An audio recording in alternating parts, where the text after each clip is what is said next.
Welcome to Real Estate Exposed, helping people in San Diego buy, sell, and refinance their biggest investment, delivering you timely truths, exposing important issues, and helping you get into the right home. Here are your hosts, real estate expert Daniel Beer, top-ranked professional by sales volume at one of San Diego's largest brokerages, and his mortgage partner, Todd Pianin, with over $2 billion in funded loans. Hey, welcome back to Real Estate Exposed. We're happy to be with you again after a good long week. And as always, Todd Pianin, Home Street Bank here, joined with us in studio. I'm Daniel Beer at Windermere. What's going on, Todd? Happy New Year, my brother. It's an awesome year, man. It's 2016. We are just so excited at the Daniel Beer Group to hit 2016 running. It's amazing just how much opportunity is out there. It's just a very opportunistic market, and we are. Explain it. What do you mean by opportunistic? There's just great opportunity. You know, we have this really unique economic environment in which you have these elements that just don't typically come together all at the same time. You have interest rates that, despite the Fed hikes the Fed hike that just happened and the ones that will be coming this year, right? You know, the actual interest rate, right? Because what they hike is the rate of money at which the Federal Reserve loans money. But interestingly, interest rates haven't had any kind of really dramatic move. Yes, they've inched up, but they're still very much historically low rates. I think they're great rates right now. They're phenomenal. They're great rates right now. So you have this low interest rate environment. Right. Though we do know that we have officially entered the rising tide, right? It's going to be a cycle of rising interest rates over several years, and we know we've officially entered it. Having said that, they're currently still low. Inventory is low. Still? It's still absolutely low, which allows sellers to take advantage of, you know, if you're a seller, you can sell into a low inventory environment so you can predictably have your home sold, especially if you're using a great and, you know, proven process. Have your home sold, but then buy into that low interest rate. And those two elements don't typically show up together. Economic, consumer confidence is strong. There's just a really great opportunistic environment for you to be able to shift your family into that next phase, or or just yourself, or if you're a couple, into that next phase, whether it be retirement, downsizing, upsizing. What's the right home for your family? My brother's an example, Todd, and you just financed his loan. Yep. You know, take a look at this. Is a great example. You have somebody that is getting married. Correct. Currently lives in a property that very much still fits his lifestyle, and with the bachelor lifestyle, you mean? Right. Yeah, his little one bedroom killer condo that he had downtown. But very much fits his current lifestyle. Right. Would be perfect for him and his wife, but they're being smart and thinking, is this going to be perfect for us for the next, 3 years, 5 years, 10 years?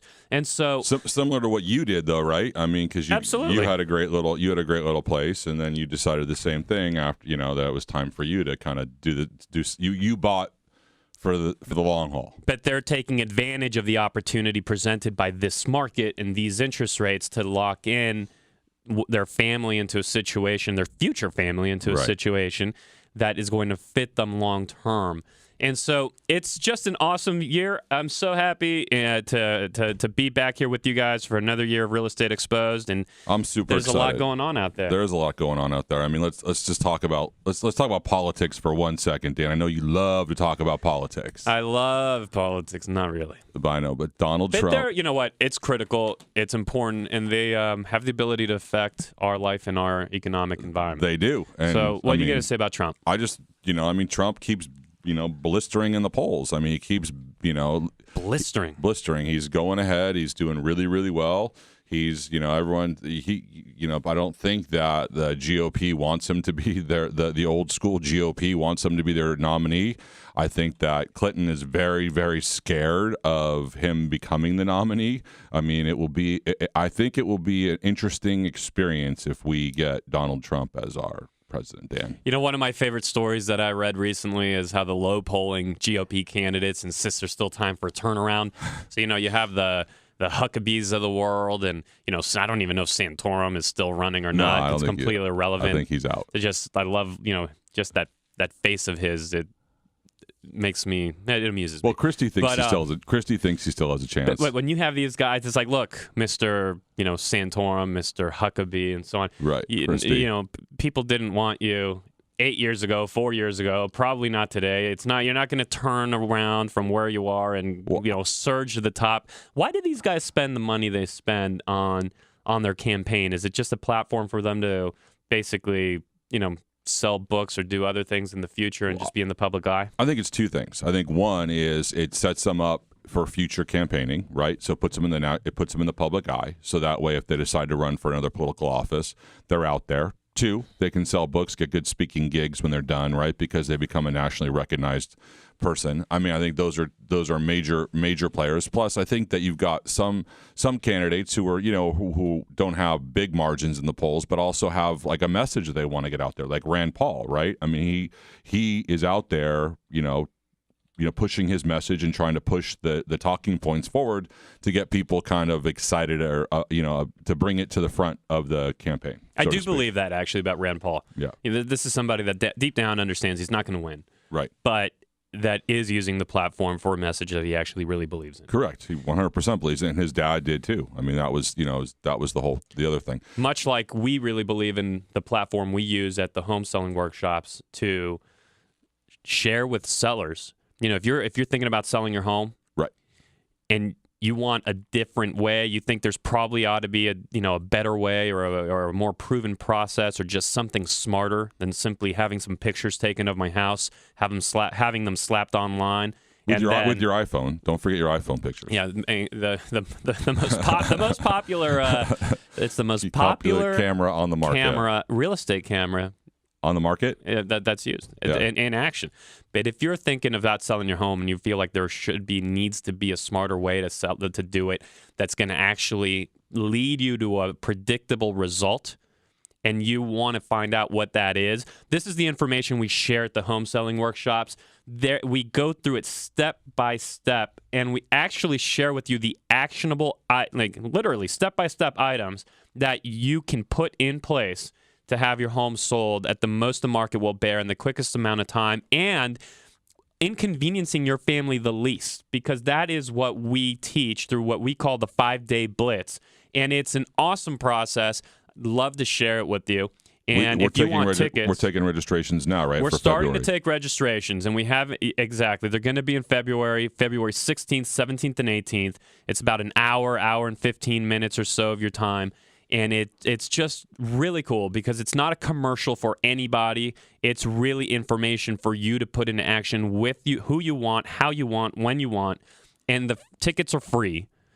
It's really fun to be there with you and have a chance to meet. We give them a lot of educational information. That's all it is. And the phone number for it is 800-676-2420. 800-676-2420. And we'd love to see you there. It's going to be awesome. It's a can't-miss event. I mean, Dan and I have a great time doing it. We love doing these once a quarter, and we love sharing the information. And it just, I love it. And I think you guys will get a big kick out of, what I like to call the disruptor of real estate, which is Daniel Beer. He teaches you his tricks. He tells you what he does. I mean, Dan, how many transactions did you end up with last year? Look, this is the process that I'm going to sell 119 homes closed this year in 2015. Woohoo! And the average agent will have sold 3.7 homes. Now, this, again, you're not going to hear anything about it being a commercial for me. I'm actually going to take you through the process that I employ and that I prescribe for the majority of our clients in order to be able to achieve those results and have their homes sold quickly, many of them with multiple offers, many of them... Using an iPhone camera, right? Of course not.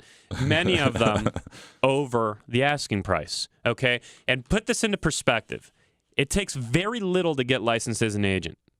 And so what you're going to, when an agent earns his stripes in the field. Now, I understand you have a friend, an uncle, a cousin, and everybody knows somebody that's an agent. Everyone's giving you advice.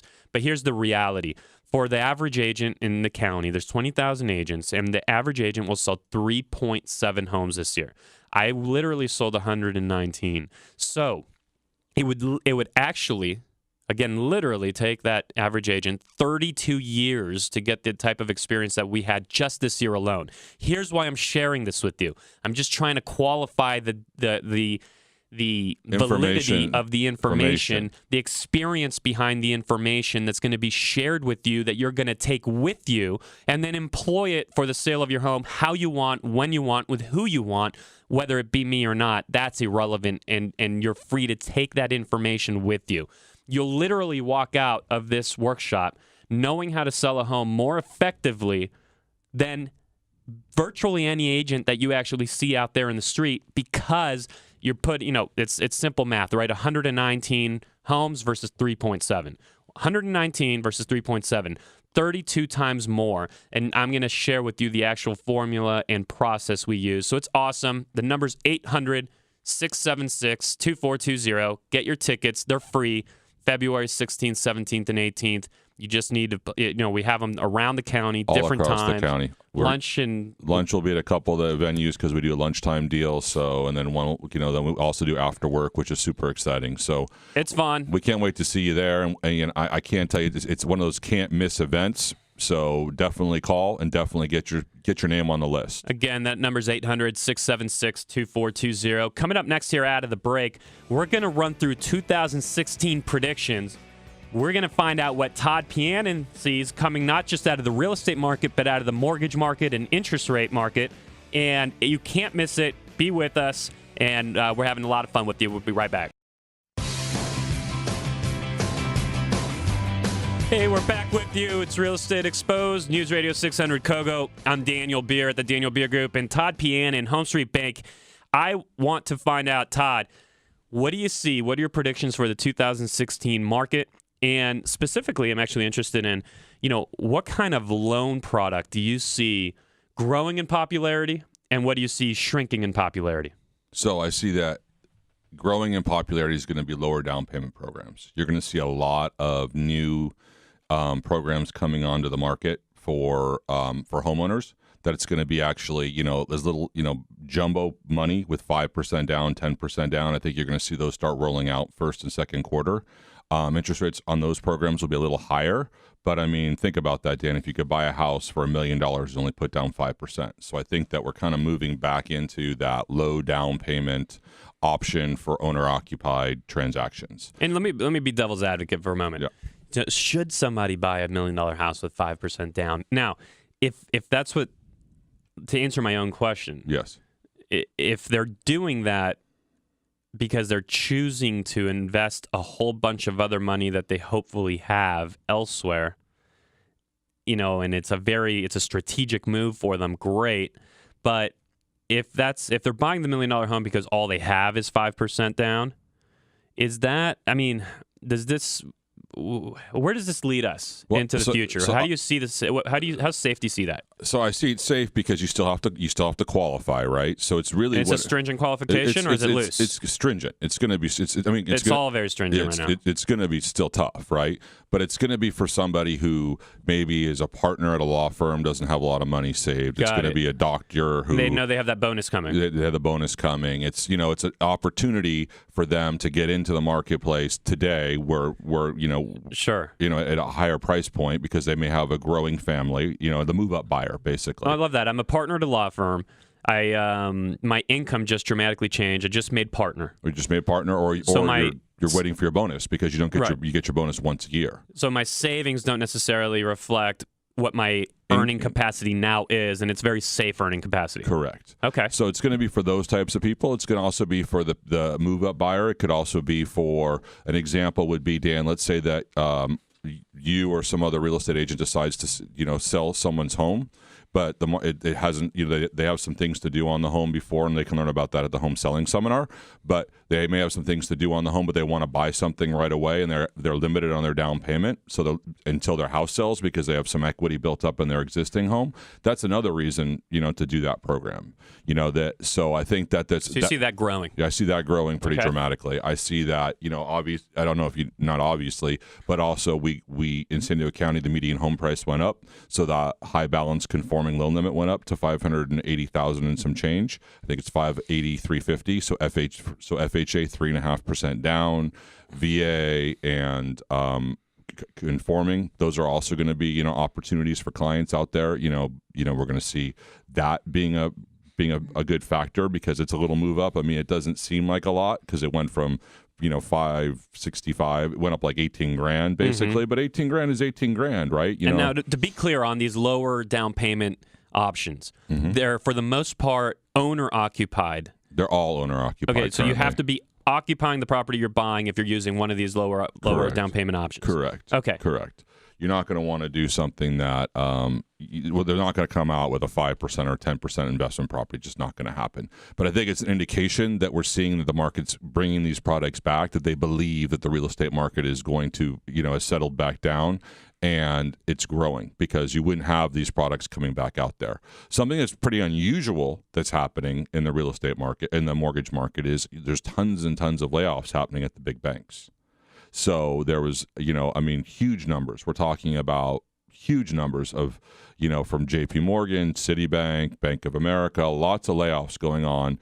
I think that because of the interest rate move up, I think that, they've done a lot of refinance transactions over the course of 2015, and those are kind of going away. I mean, there's always people who refi, meaning that people will refi for, maybe they did an addition in their house, maybe they want to do some debt consolidation, they want to put a pool in their backyard, or, whatever reason. We always have refis every year, regardless of what interest rates are. But it's not going to be at the same high levels that we've seen in the past. And so, there's a lot of layoffs happening right now. Well, let's go to interest rates because that's one of the biggest things on people's mind. As we're taking calls at the Daniel Beer Group in our office, buyers are asking, what are interest rates doing? Sellers are asking, right. How do rising interest rates affect the sale of my home? Now, I think that to some degree, the reality of what interest rates have done and what people think they're doing because of the rate hike that the Fed had, I don't know how congruent, if they're exactly matching, if reality is matching perception, but what's going on and what do you see happening through 2016 as it relates to mortgage interest rates? I think when you look at the 30-year fixed rates, the days of being in the 3, with a 3 in front of it on a 30-year fixed rate, I think that's something that we're going to see. We're going to go farther and farther away from. I think there'll be days that we'll be able to, hit that when the market rallies in that direction. But I think the new norm is going to be thinking a 30-year fixed rate money between, the low 4s to the upper 4% range. I think that's something that you need to be, cognizant of, is that, if you're thinking that you look online and you see that, I can get 3.5% for the sake of argument on a 30-year fixed. Yeah, you probably can in Iowa, where the average sales price is $60,000 and they're paying 3 points to buy down the interest rate. Sure. A lot of smoke and mirrors around it. Correct. So, and that's frankly why, you're one of the lenders that we tell people. We've just had a lot of clients that have had such good experiences with you because of the transparency. Right. A borrower needs to understand where they are, what they're really getting. It's interesting, actually, or just this week, we had a borrower say something like, I think it was a loan that you quoted them, and it was a 0-point loan, and they said something like, well, 0 points doesn't always mean 0 points. And they're saying that not because of you, but because of experience with other lenders. And I loved your reply back. You're just like, well, no, just so you know, 0 points with us really does mean 0 points. Exactly. As it should be. Right. And that's just, that's why we do entrust so many of our clients to you. If you want to connect with Todd Pianin, Home Street Bank, the number's 800-676-2420, 800-676-2420. So we have about another minute left here in the segment. So what overall do you see as being the most important trend of 2016 as it relates to mortgage rates and how that'll affect supply and demand in the marketplace?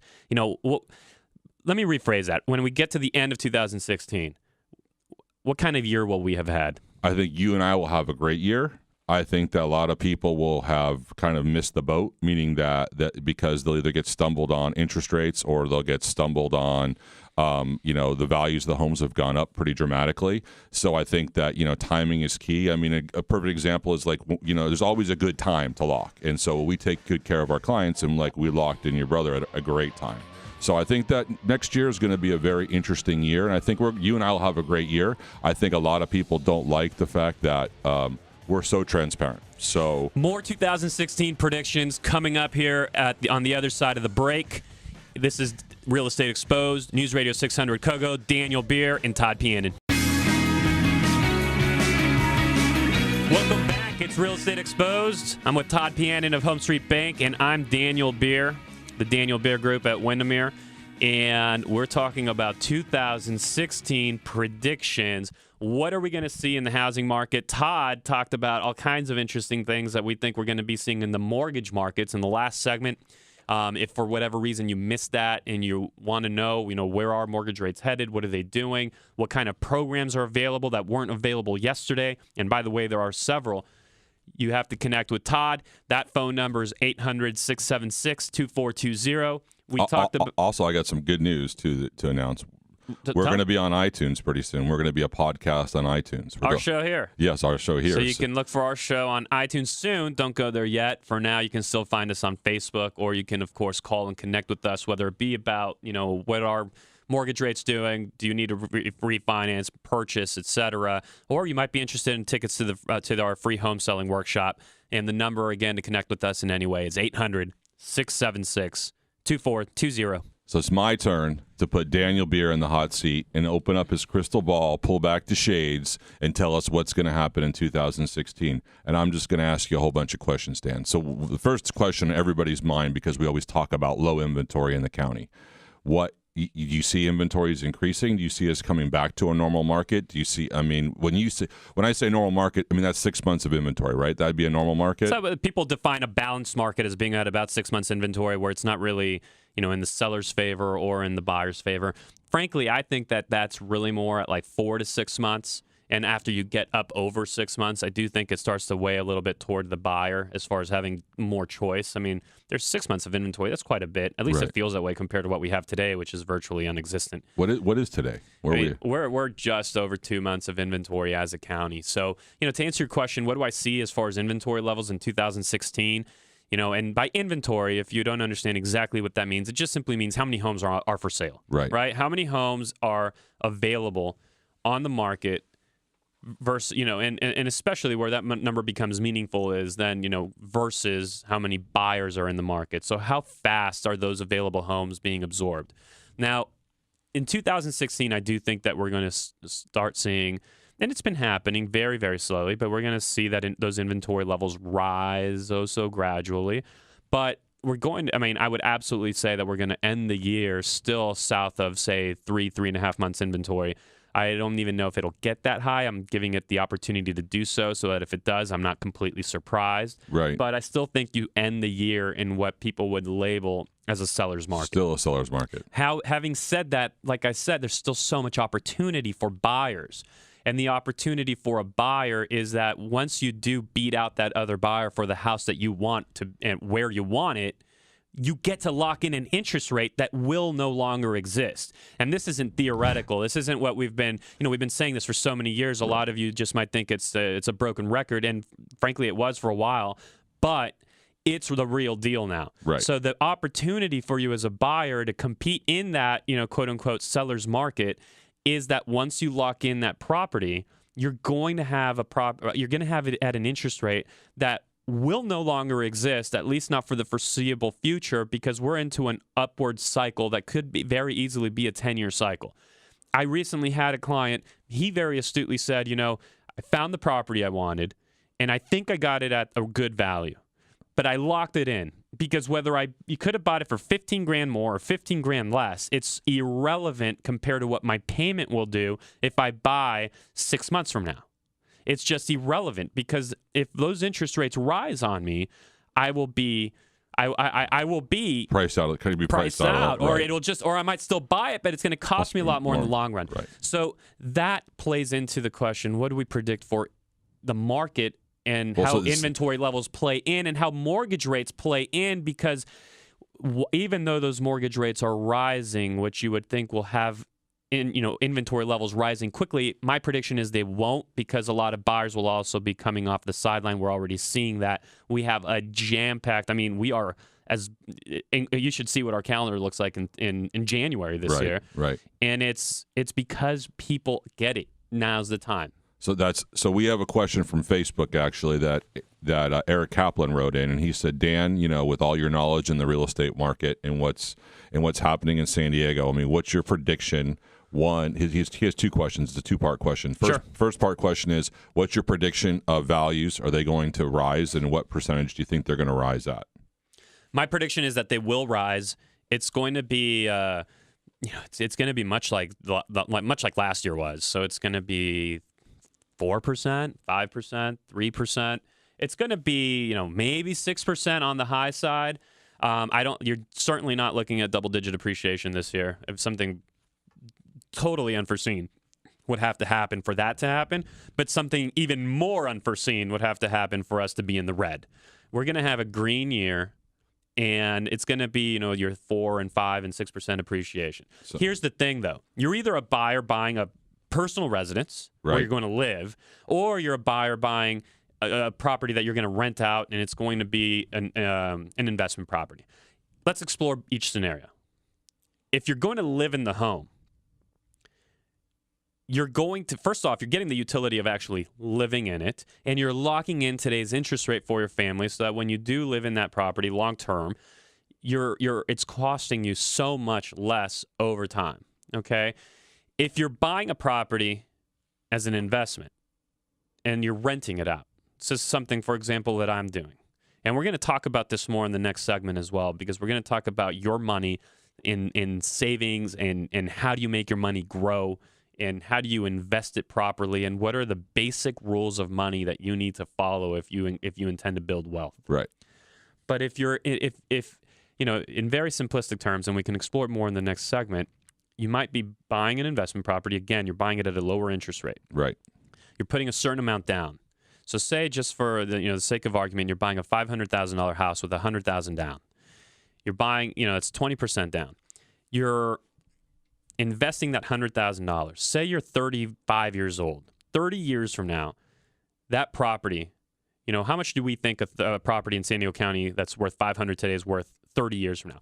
I don't know. Right. You don't know. Yeah. But we could maybe, at least $750,000, $800,000. That's probably a good bet. Right. Let's say it's at least $800,000. Right. Okay, so you just turned $100,000 into $800,000 for your retirement. Right. And so that's the kind of opportunity that's available today. And for those reasons, I think that, that long-term appreciation is really the play. So let me ask you the next question that was brought to us on Facebook. Millennials. We're hearing a lot about millennials buying. We saw that Zillow predicted this would be the year the millennials bought, and they didn't. Right. They didn't. Right. Do you foresee millennials being a huge part of the marketplace next year? The whole millennial conversation is just amusing to some degree, because it's kind of like the old interest rate conversation. Interest rates are going to rise, and we've been saying that for like 7 years. Right. So millennials, yes, they absolutely will be and must be an important force in the marketplace eventually. But they continue to surprise us in how much they're delaying. And I don't think they're going to be a huge force this year either. I do think you get more of a percentage of them participating in the market. I think that they're in tune with the interest rate aspect of what's going on and wanting to lock in their future, and rightfully so. But you still have so many where just demographically speaking, or culturally speaking, really, where people are just getting married later and later. Right. In my parents' time, my mom was married at 18 years old. So my mom was married at 19. Same deal. And not because she accidentally got pregnant in high school. Exactly. It's because she just legitimately got married to her husband. And she's still married to the man. And I'm her son. And, she had me at 21 years old. And three boys, right? That's 3 boys. And that's what happened. That's what it used to be like. And then, of course, people don't get married at 18 anymore. They don't get married at 22 anymore. They don't get married at 27 anymore. People more so are getting married into their 30s, establishing careers, waiting longer. They're staying home longer as well. Right. And so, the millennials, they've definitely surprised the market with their with just their resistance to leaving the nest. I get it. I get it. So it'll be interesting to watch, but certainly there are just in sheer numbers, there will be the year where we're just saying, holy smokes, everybody that's buying a home is, under 35 years Is old. a millennial. And so it'll be, I think that's still something that we'll see some effect, but no, it's not going to blow the roof off any. Last question to ask before we go to break. So the other question is we have another question from Facebook. This one's from Frank Smith. Frank asked, he goes, do you see marketing times increasing or decreasing going into 2016? Marketing times are going to be the same as they've always been. And here's where I'm going with that. Okay. To directly answer your question, I think they're going to be much the same. But I think that in let's call it your 2010s and your 2009s when the market was horrible and market times on paper were ultra long, they were actually still the same as they've always been. And here's what I mean by that. If you take a look, and I've done this, I've drilled down into hundreds and hundreds of, and I've done this because I studied it. I wonder how you have all this time, because you do all this studying all the time. Well, that's what leads to results. You have to be informed, Todd. And the reality is if you drill down into a listing that say has been on the market for, 100 days? Right. 150 days. Just a total loser that then eventually sold. So you have a home that finally sold after 120 days. If you drill down and into its history, what you'll find is that they came onto the market completely positioned incorrectly. They then made adjustments and maybe sometimes multiple adjustments. And unfortunately for a seller that gets stuck with this type of service or disservice, the only adjustment typically is ever going to be price. Right. And so eventually, however, once they reach the right price, that home sold in 30 days. Homes sell in 30 days. Period. Yes, absolutely. They sell within 30. They can sell in 5. They can sell in 7. The home seller needs to understand that your magic buyer, they don't show up on day 137. Okay? If you want to sell the home for the most it's worth in the shortest amount of time, it has to be sold within those first 30 days. With every passing day on the market, you're losing power. Your power as a seller is literally dissipating into thin air day by day as you've hit the market. But that's something that we go deep into at the workshops. Right. So I would give people the number. Here's the number. If you want free tickets, it's 800-676-2420. This is where we show you and walk you through our 5-day Blitz process. It shows you how to systematically have your home sold through a process that's been proven to sell homes at a rate 32 times faster than the average agent. What are the dates of those seminars? They're going to be February 16th, 17th, 18th. All across the county. All over the county, different times, lunchtime, after work. There's going to be one that works for you, and we'll get your free tickets, and we'll love to say hello to you in person. The number's 800-676-2420. And coming up after the break, we're going to be talking about your money, how to hold on to it, how to grow it. I'm Dan Beer with the Daniel Beer Group, and Todd Pianin, Home Street Bank. And it's our final segment, Real Estate Exposed. It's been fun having you here on Sunday morning, our first Sunday of the new year. It's super excited. I got to say Happy New Year again to you, Dan. I mean, super excited. Happy New Year to you. Happy New Year to everybody. Yep. And because it's a new year. Yes. A lot of people like to, it's all about their new affirmations and the new year and their resolutions. What can you do to save your money, hold on to your money, build your wealth? There's certain laws of money. Money actually has laws that govern how it moves, whose hands it's comfortable staying in, and if you violate those laws, it kind of squirms away from you and runs over to somebody else. And there's certain things and mindsets that have to go into place. And we're going to talk about your money and whether you choose to invest it in real estate or in the markets or in a business. There are certain things that we definitely would encourage you to do, at least as step 1 and step 2.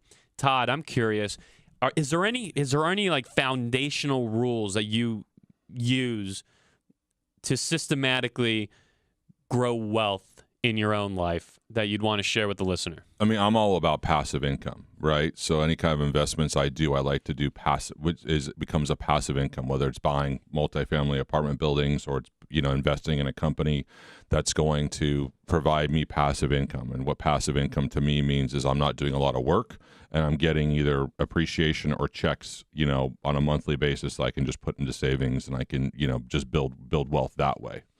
And a lot of people, and I love that as well. And a lot of people will hear that and say, well, how do I get my hands on that first, on that cash to be able to make those types of investments?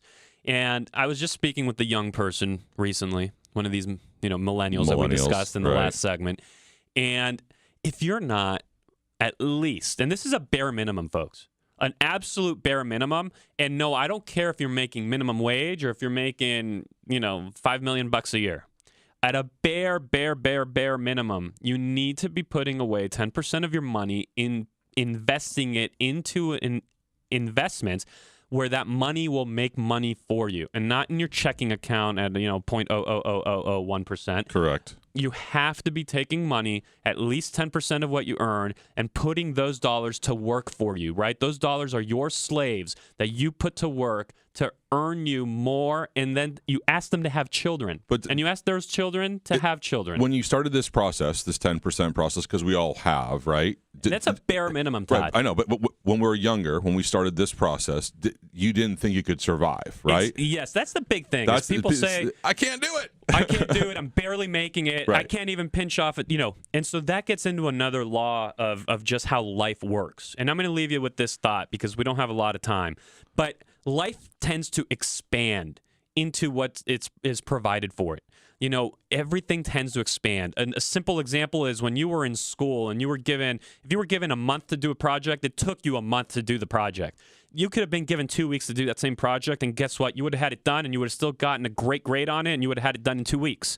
We tend to, things, time, money, it all tends to expand into the space given. And by some magical law of life and money, which I can't exactly describe, you pinch off that 10%, you'll find that you're going to have exactly what you have now. You're going to be fine. You're going to make it. Todd has something for you, and then we're going to say goodbye.